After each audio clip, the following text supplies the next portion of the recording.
Bíblias no Evangelho de João.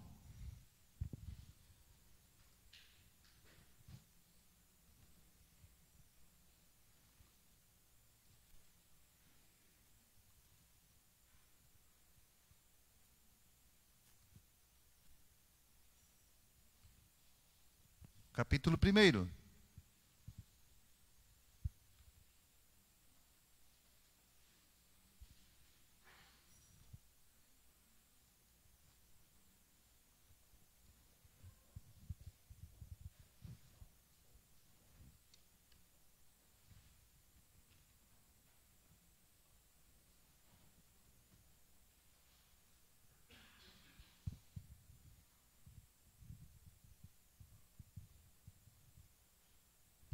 Era o Verbo, e o Verbo estava com Deus, e o Verbo era Deus. Ele estava no princípio com Deus. Todas as coisas foram feitas por intermédio dele, e sem ele, nada do que foi feito se fez. A vida estava nele, e a vida era a luz dos homens.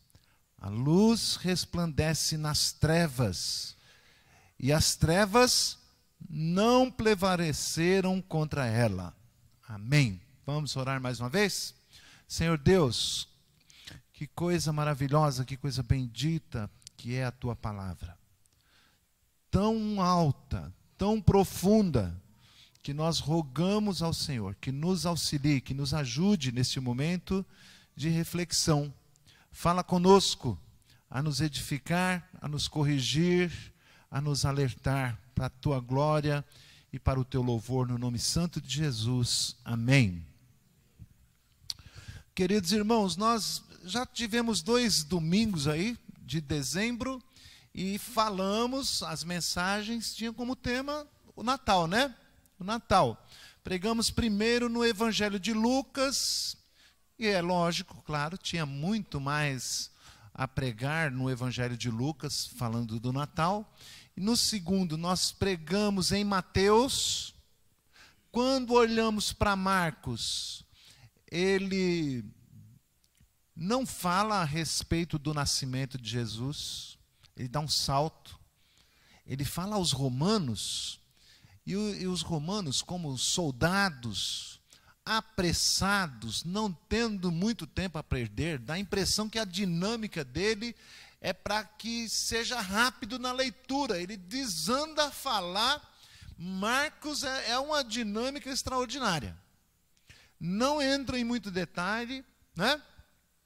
E, como ele escreve aos romanos, é dessa maneira. Mas Lucas, um detalhista, rico em detalhes, escreve aos gregos, aos gentios, para que saibam como foi este evento, advento maravilhoso do nascimento de Jesus.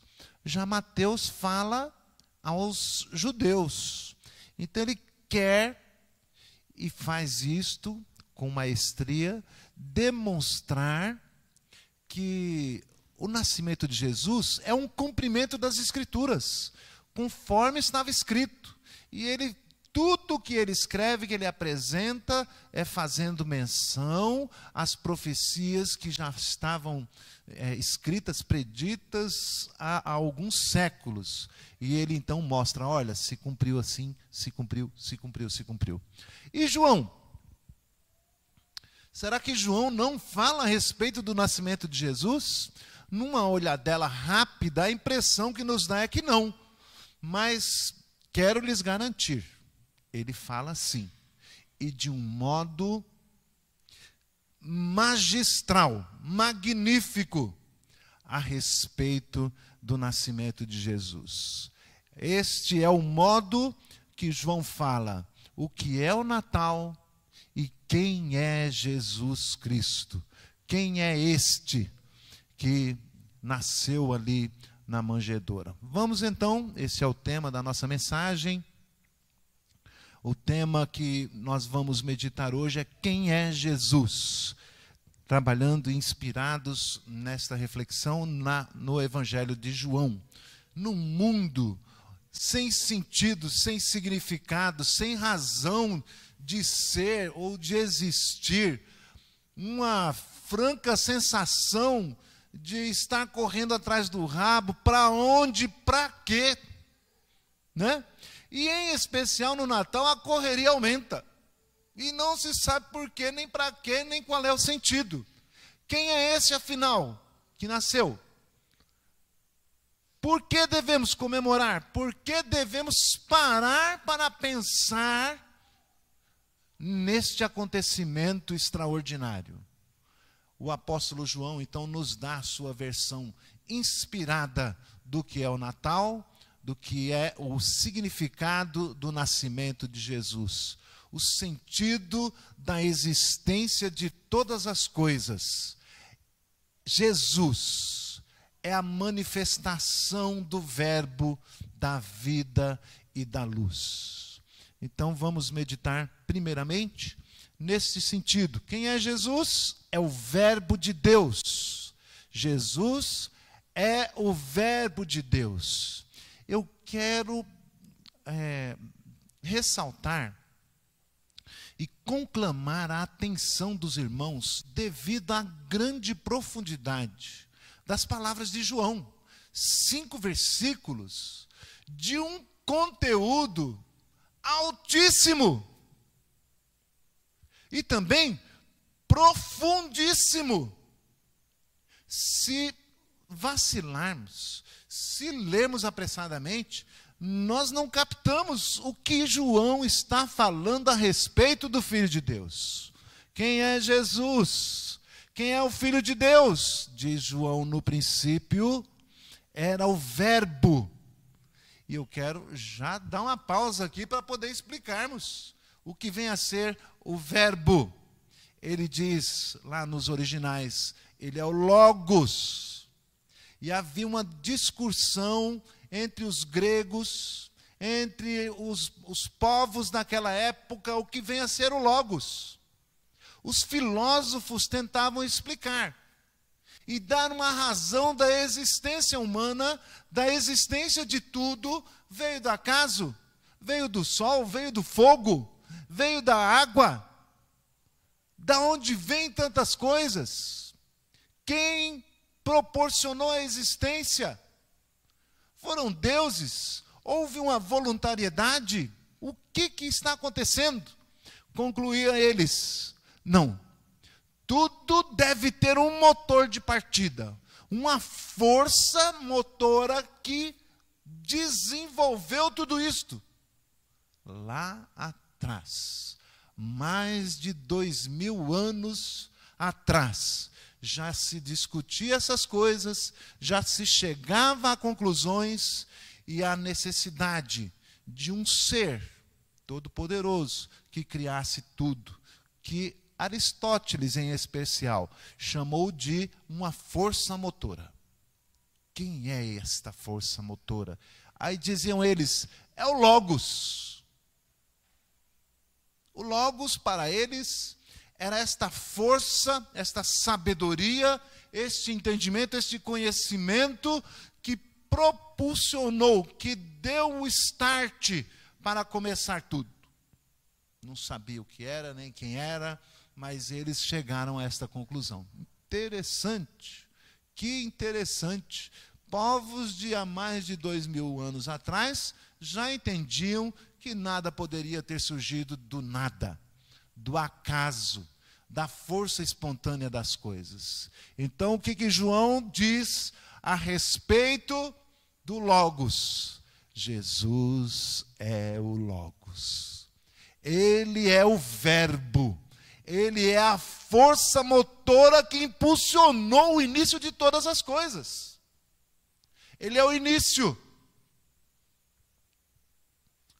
Ele é um motor inicial que move todo o resto. Que preciosidade, que descrição é essa a respeito do nosso Senhor? Jesus é a manifestação da poderosa palavra de Deus, de onde veio a existir todas as coisas. por meio da qual, diz a palavra, tudo criou, tudo veio a existir, pelo poder da palavra de Deus. João está dizendo, a palavra era Jesus. Ele é o verbo de Deus, o poder criador de Deus. Versículo 2 diz, ele estava no princípio com Deus, e sem ele nada do que foi feito se fez. Se é pelo poder da palavra, do verbo, João diz, então o verbo se encarnou. Veja aí o versículo 14, desse mesmo capítulo. O verbo se fez carne. O verbo se encarnou e habitou entre nós, cheio de graça e de verdade.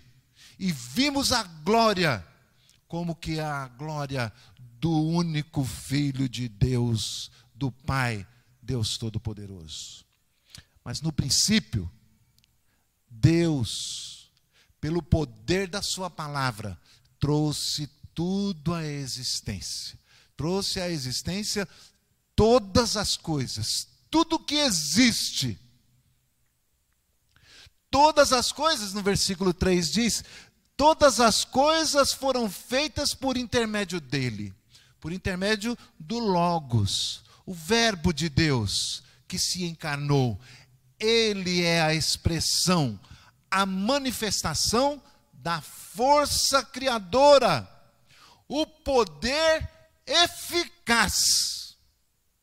Significa, o poder que intencionava, o poder que tinha um projeto, e que por esse poder eficaz determinou, ordenou, mandou, e tudo veio a existir do nada.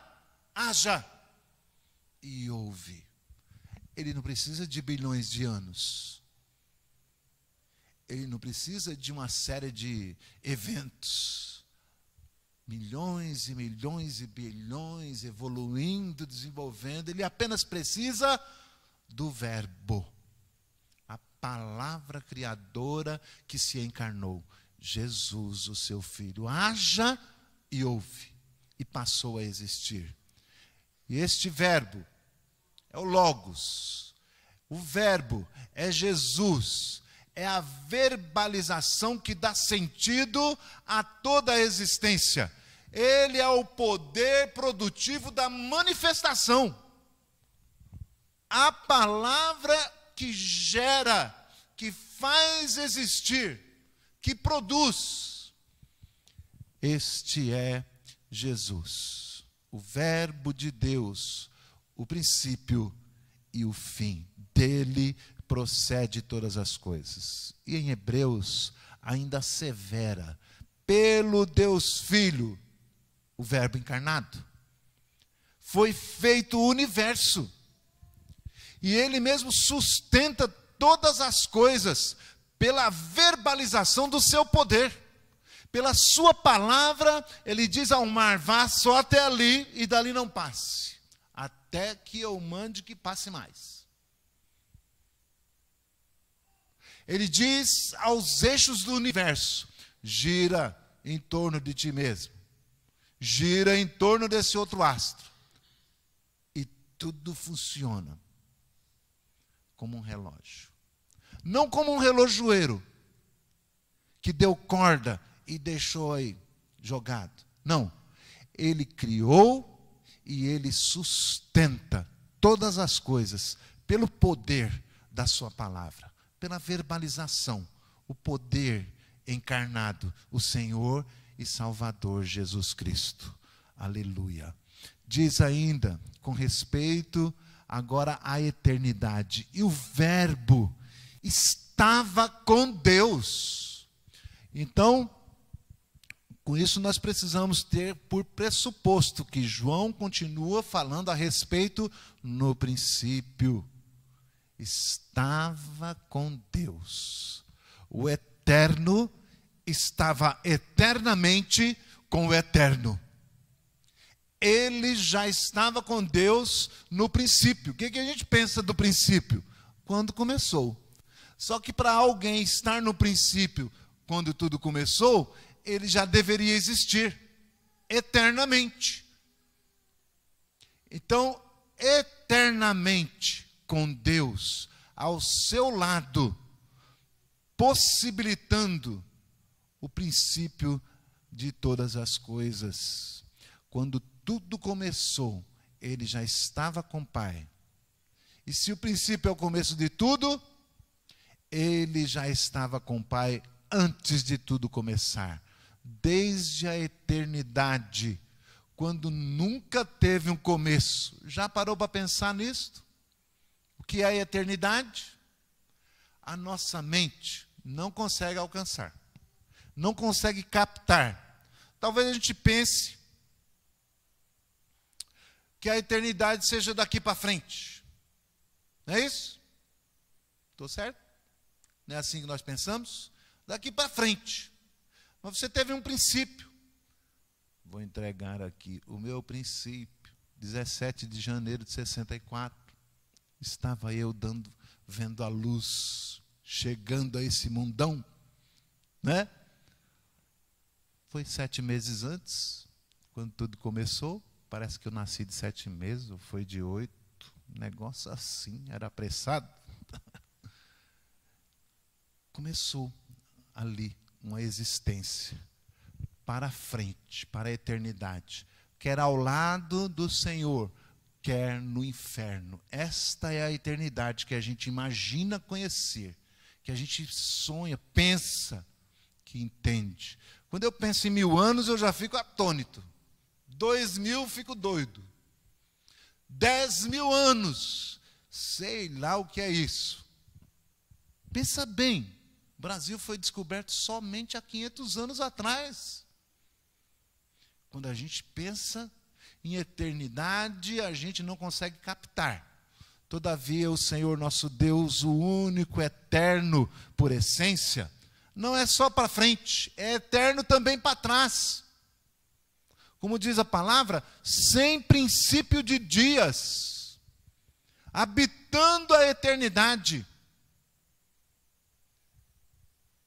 E João diz, Jesus já estava com ele. Diz mais ainda a respeito do verbo. O verbo era Deus. Não é que ele passou a existir como nós, pobres mortais. João Batista diz, ele tem a primazia, porque já existia muito antes de mim. Porque ele é eterno. Porque ele é o único Deus, todo-poderoso. Era um com o Pai. O verbo era Deus, consubstancializado com o Pai. Um só em essência, um só em glória e em poder. O Deus Filho sempre existente é o único Deus com o Pai, com o Filho, com o Espírito Santo. Eu sei, dá cãibra no cérebro tentar entender isso aí. Mas ele é um só com o Pai, sempre existente. E encarnou-se. O Verbo se fez carne. Estava com Deus, e por meio dele, por ele, veio a existir todas as coisas, e era um com o Pai. Ele é o próprio Deus. Segunda coisa que João nos fala com tremenda profundidade, numa frase muito simples. A vida estava nele. Versículo 4. A vida estava nele. A vida tem a sua origem em Jesus. Quando ele dá o sopro, o fôlego de vida a todo ser vivente, parte de Jesus. Sem ele, nada do que foi feito se fez. Nenhuma substância, nenhuma coisa existe sem Deus. Tudo foi feito por ele e por meio dele. Quanto mais a vida. É impossível que o ser inanimado produza ânima, produza vida. É impossível que a coisa morta venha trazer à existência coisas vivas. Por voluntariedade, elas resolvem se agrupar e vamos gerar vida. Nós somos bons, nós vamos gerar vida. Não. O caos só pode gerar caos. O ser morto, inanimado, só pode gerar nada. O que pode gerar? A vida estava nele. A vida é produzida por ele. A vida tem a sua origem, vem à existência através do Senhor e Salvador Jesus Cristo. Para que constatássemos a existência de vida, há de se ter por pressuposto um projeto, uma intencionalidade, detalhes, minúcias, coisas maravilhosas, que somente uma mente extraordinariamente inteligente, brilhante, é que pode produzir tal coisa. Fazendo, gerando, produzindo a vida. Não a vida sem intenção de criá-la, sem um ser poderoso, intencionado em fazê-la. Tenha que este ser tenha produzido, tenha primeiramente querido, planejado, para que a vida viesse à existência. Ela parte a partir de Jesus. O que João está dizendo é: Jesus é a vida, é o autor da vida, é o projetista, é ele quem organizou todo o sistema para gerar vida. A vida tem, portanto, a sua origem em Jesus Cristo. Sem ele, estamos fadados ao caos, à morte eterna. Jesus é a vida. Não há vida sem ele. Entendeu? Não precisa desenhar. Ele é a única fonte de vida. Quer ter vida, quer ter paz, quer ter segurança, chegue-se, achegue-se, busque ao Senhor Jesus enquanto se pode achar. É somente nele que há vida. Ele é a própria vida. E João Batista, ou João, o evangelista, fala ainda a terceira coisa a respeito de quem é Jesus. Ele é a luz. Está faltando alguma coisa ali, não está? No meu slide? Vocês me ajudam? Ele é a luz do mundo. Ele é a luz do mundo. Queridos, o homem foi criado com vida, na presença, na companhia, na comunhão do Deus Todo-Poderoso. Tinha vida nele, a vida estava presente, a vida estava ao seu lado, mas o pecado separou de Deus. Separado de Deus, foi-se, escorreu por entre os dedos, caiu das suas mãos a vida. Ele está morto nos seus pecados e delitos, longe da vida, longe da luz, longe do entendimento, não consegue ver a Deus, não consegue buscá-lo, não consegue procurá-lo. Está perdido numa tremenda escuridão, em completa devassidão, termo que ganhou conotação moral, mas é bem isso, distante, longe de Deus, tateando no escuro, muitas vezes deixou e rejeitou o Senhor, não quis saber. É assim que procede a humanidade, longe. Mas vamos consolar o coração. Já que eu não estou servindo a Deus, vamos remediar de alguma maneira. Vamos encher o vazio da nossa existência. Vamos procurar a vida. Quem sabe no consumo, nos objetos, talvez no amor, no sexo, na devassidão, às vezes no alcoolismo, às vezes nas drogas. Não encontrarão, porque somente em Jesus há vida, somente em Jesus há luz. Estão perdidos, sem solução, sem esperança. Toda esperança sem Jesus é vã. Toda alegria será frustrada. Não há vida, não há luz. Sem Jesus estamos perdidos. É nele a única esperança. Meus irmãos, quando nós vemos essas coisas, a gente dá até um desespero. Mas no versículo 5, João nos dá um alento, né? Movido pelo poder, pelo Espírito Santo de Deus, ele nos diz: há uma esperança, há uma saída. Que saída? O Natal chegou, o Verbo encarnou-se, a estrela brilhou, apontando o momento e o dia em que muda-se o rumo, o destino, aquilo que estava determinado.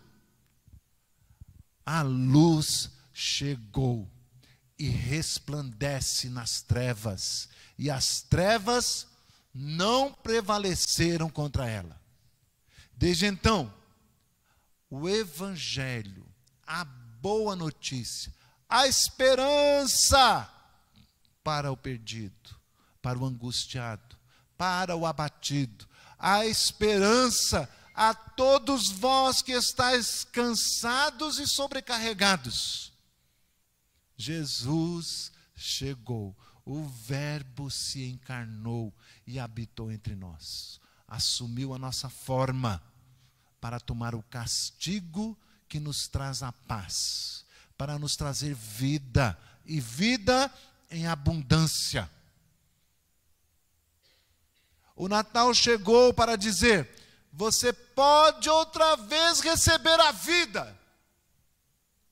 A tua vida pode ganhar agora sentido, razão de ser, propósito. Para que viver? Para a glória de Deus. Para que viver? Para proclamar esta saída a todos, para dizer ao mundo: há uma esperança. Ei, você que está triste, cansado e sobrecarregado, Jesus é a esperança. Ele é o caminho, Ele é a verdade, Ele é a vida. Bendito seja o Natal. É a visitação de Deus. Ele desceu até nós para nos trazer vida. Conclusão, meus irmãos, conclusão, repetindo o que dissemos. Eis aí o anúncio da vitória, eis aí o anúncio do Natal. O Verbo encarnou-se e habitou entre nós. Jesus nasceu trazendo vida e luz. E esta é a descrição de João sobre o Natal. O que é o Natal? Quem é Jesus?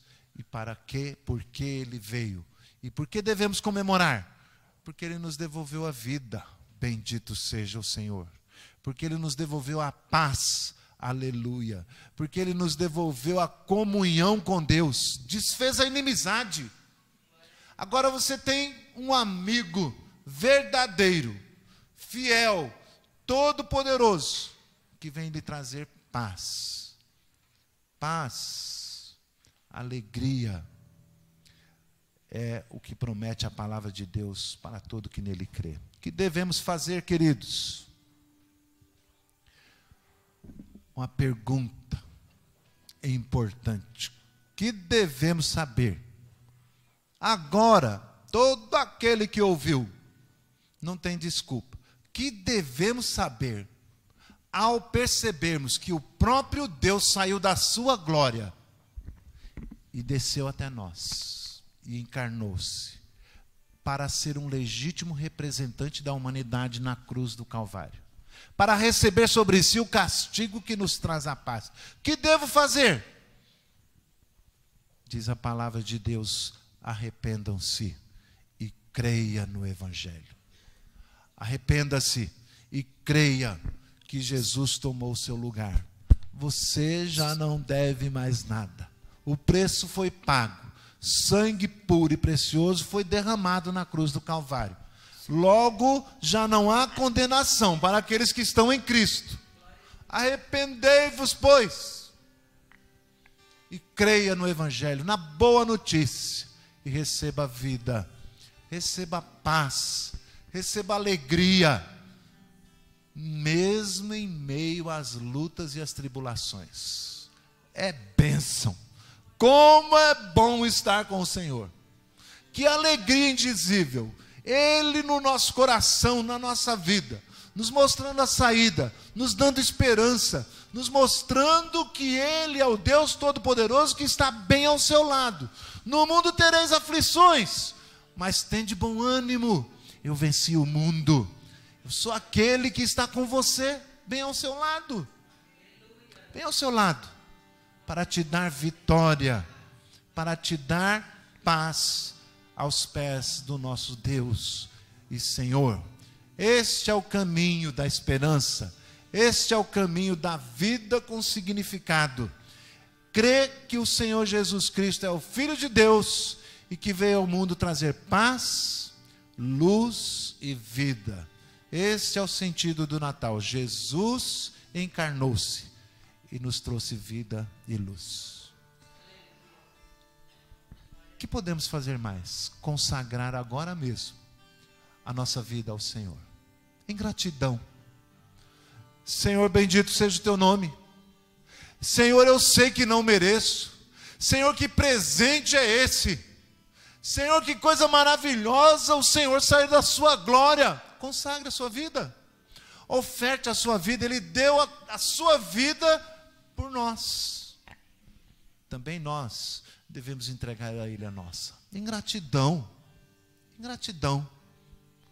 Se alguém me dá um presente, eu fico todo constrangido. Logo quero retribuir. Fico meio que constrangido pelo amor. A pessoa que me fez tão bem, o que eu faço para ela? Vou lhe atender, vou lhe servir, vou lhe agradar, vou beijar, abraçar, vou servi-la de alguma maneira. Quanto mais ao Senhor Deus nós devemos gratidão, amor, serviço, consagrar nossas vidas ao Senhor. O cântico que será cantado nos ajuda nessa meditação. Curva a sua cabeça agora. Curva a sua cabeça na presença do Senhor.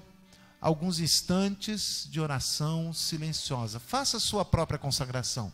Eu trouxe talvez alguma sugestão, mas você sabe exatamente como, qual o dom, o que Deus lhe ofertou, o que Deus lhe presenteou, o que Deus lhe capacitou, para você oferecer para Ele. Senhor, eis-me aqui. Senhor, perdoa meus pecados, tem misericórdia de mim. Senhor, eu tenho estado longe, eu tenho estado distante. E, Senhor, toma-me em tuas mãos. Toma-me, Senhor, com poder. Diga ao Senhor: Senhor, não me entregue aos meus próprios pensamentos. São terríveis, são rebeldes, são contra ti. Toma-me em tuas mãos, Senhor Deus.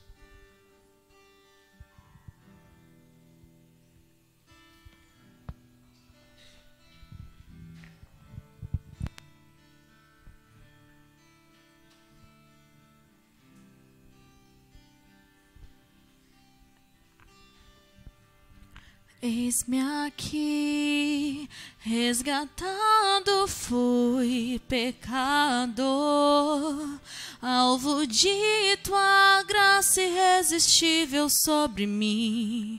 Cristo, eu estou aqui. Em tuas mãos minha vida está, planos meus, sonhos eu entrego por completo ao teu querer. Cristo, tens o meu viver.